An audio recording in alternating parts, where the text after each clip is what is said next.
आचार्य जी नमस्ते। वीडियो पर एक कमेंट है, उससे प्रश्न है। नाम तो नहीं लिखा है, इनके अकाउंट का नाम है ब्रेनियक गेमर।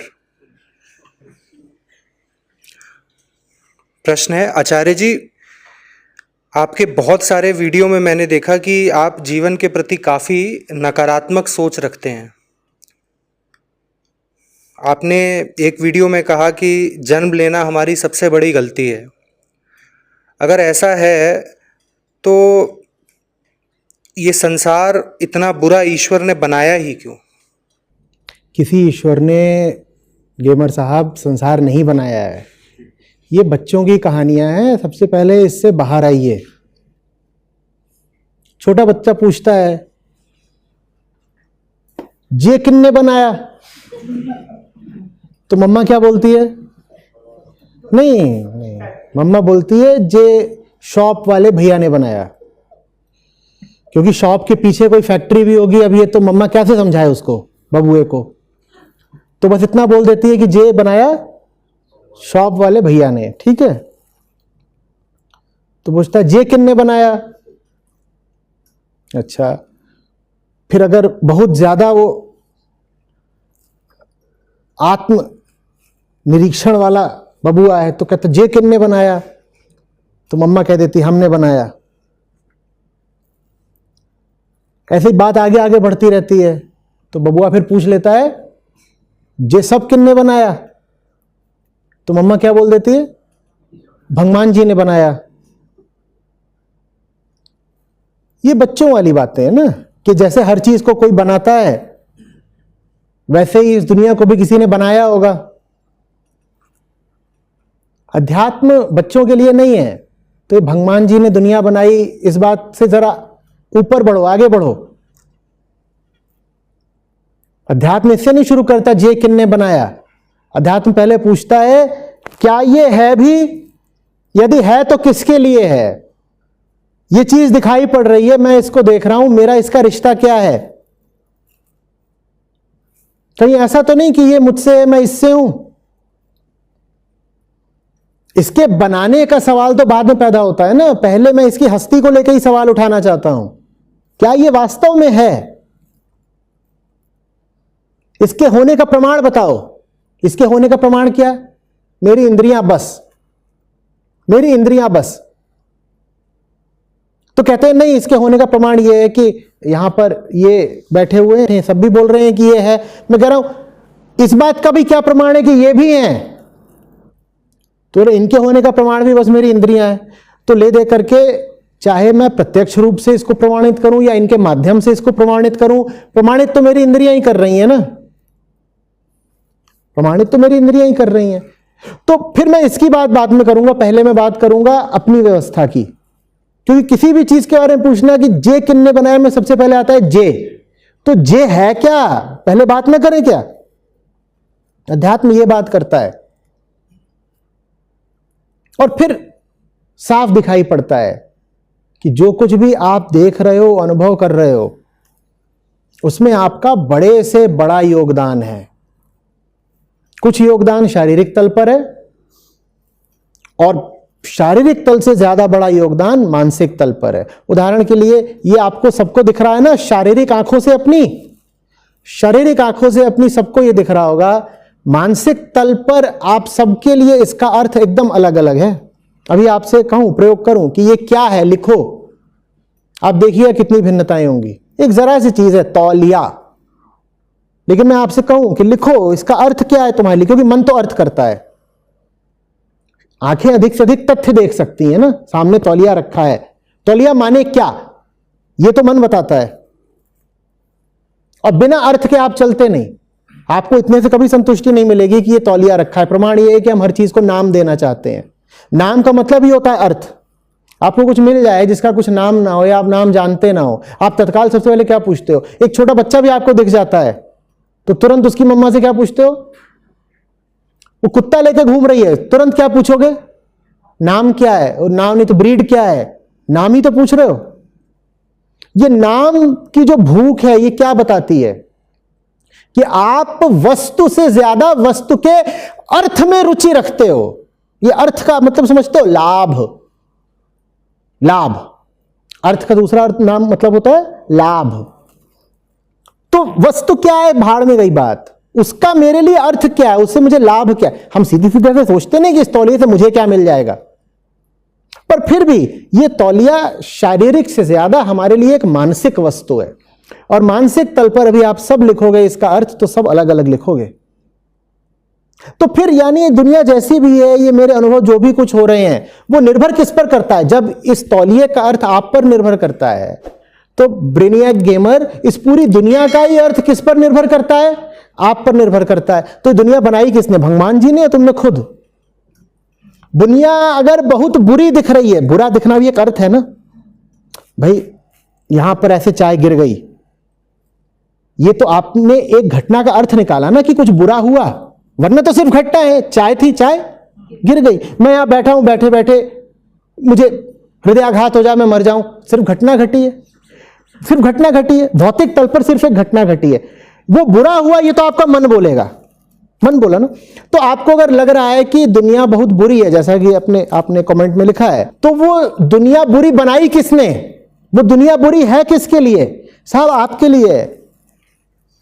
तो ये जो सवाल है, जिसको बहुत गहरा सवाल बताकर पेश किया जाता है कि भगवान अगर इतना ही अच्छा है, भगवान अगर इतना ही करुणावान है, तो ये दुनिया इतनी बुरी क्यों है, इसके दो जवाब हैं, दो में से एक भी समझ गए तो सही हो जाओगे। पहली बात तो कोई भगवान नहीं इसने दुनिया बनाई हो। हम पहले तो ये तय करते हैं कि ये दुनिया चीज क्या है, किसके लिए है। जब आप कहते हो दुनिया है ही, तो ये बहुत अहंकार की बात है। ये अहंकार की बात क्यों है, आप कह रहे हो ये है ही, ये है ही, क्यों है ये, क्यों हम कह रहे हैं ना, हमें दिख रहा है तो होगा, जरूर होगा, तुम्हें कैसे पता कि वो है ही, क्या प्रमाण है तुम्हारे पास कि दुनिया है ही।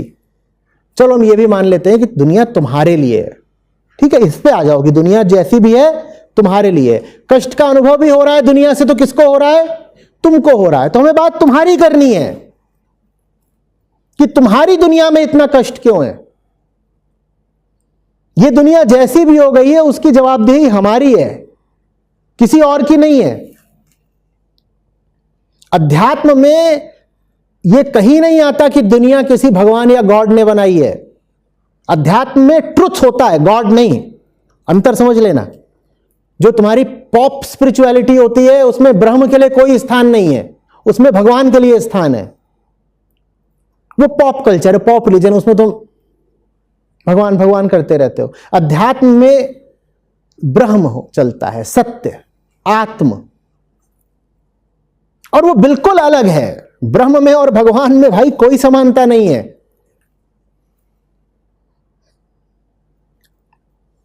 समझ में आ रही है बात? तो जो तुम चलाते हो अपनी पॉप स्पिरिचुअलिटी, उसमें दुनिया के खराब होने का ठीकरा किसके सर फोड़ देते हो। और अध्यात्म कहता है जिम्मेदारी लो, जो कुछ है तुम्हारी वजह से तुम हो, सिर्फ और सिर्फ तुम्हारी वजह से। तुम्हें जो भी अनुभव हो रहे हैं उसका उत्तरदायित्व तुम पर है। तुम कहां चले गए कि हे ईश्वर तेरी दुनिया में इतना पाप बढ़ गया है, तू कुछ करता क्यों नहीं। दुनिया ही तुम्हारी रची हुई है, ईश्वर ने दुनिया नहीं रची है। यहां पर ईश्वर से मेरा आशय ब्रह्म है।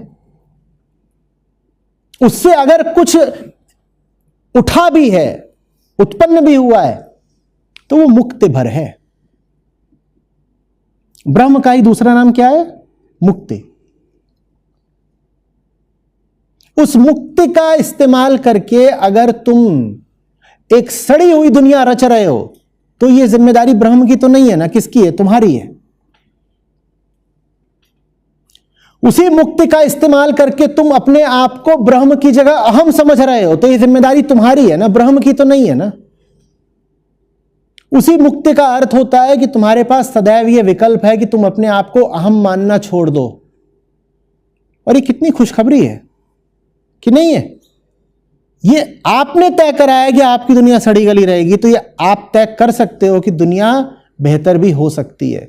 ये आपने तय करा है कि आप अपने आप को एक छोटा और बंधा हुआ अहम मानते हैं। जब आपने तय करा है तो आपके पास फिर ये ताकत है कि आप अपने आप को मुक्त भी कर सकते हो।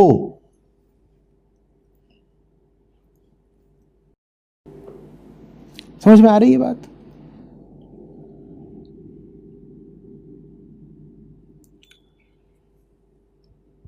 इन बाल कथाओं से अब बाज आ जाओ कि कोई ईश्वर है, वो कहीं बैठा हुआ है, फिर आज से कुछ हजार साल पहले ईश्वर ने ऊब करके कहा कि चलो दुनिया बनाएंगे, और फिर उसने एक हाथ से ऐसे करा, एक हाथ से ऐसे करा और दुनिया रच दी।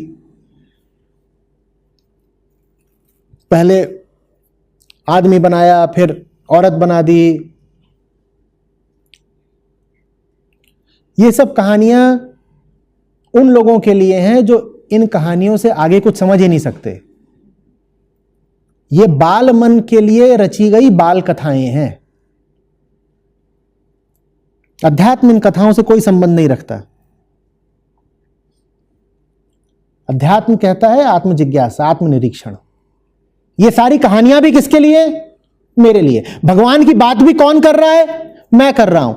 तो भगवान भी बाद में आते हैं, पहले तो मैं आया ना। ये सवाल भी पूछ कौन रहा है कि भगवान जी ऐसा क्यों कर रहे हो? मैं कर रहा हूं। तो भगवान से ही पहले कौन है? मैं हूं। दुनिया बुरी क्यों है? दुनिया का अनुभव भी किसको हो रहा है? मुझे। बुरा किसको लग रहा है? मुझे। तो सबसे पहले कौन है बाबा? सबसे पहले तो मैं हूं ना। तो पहले मैं अपनी बात करूंगा, और अपनी बात करो तो पता चलता है कि न ईश्वर, न भगवान, न ब्रह्म वहां अंदर बैठा हुआ है, सड़ा गला अहम। उस सड़े गले अहम पर तुम जिज्ञासा का जितना प्रकाश डालते हो वो उतना मिटने लगता है। वही मुक्ति है, वही समाधान है, वही ज्ञान है।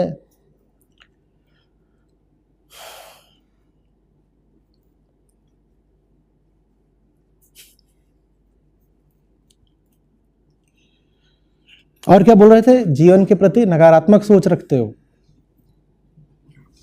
हाँ,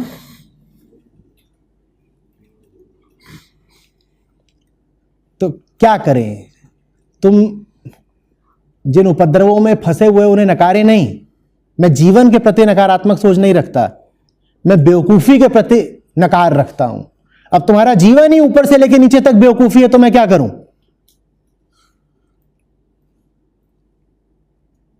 मैंने कहा है कि जहां गंदगी है उसकी सफाई होनी चाहिए। मैं कहूं जहां गंदगी उसकी सफाई होनी चाहिए, और तभी ब्रेनियक गेमर उछल के कहें आप तो मुझे धमकी दे रहे हो कि तुम्हें पूरा ही साफ कर दूंगा। इसका मतलब क्या है?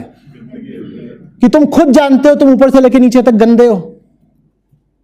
अब मैं कह रहा हूं कि मुझे गंदगी को नकारना है जीवन में, इंसान के भीतर, पूरी दुनिया के भीतर की गंदगी को नकारना है। और तुम कह रहे हो आप तो नकारात्मक सोच रखते हो।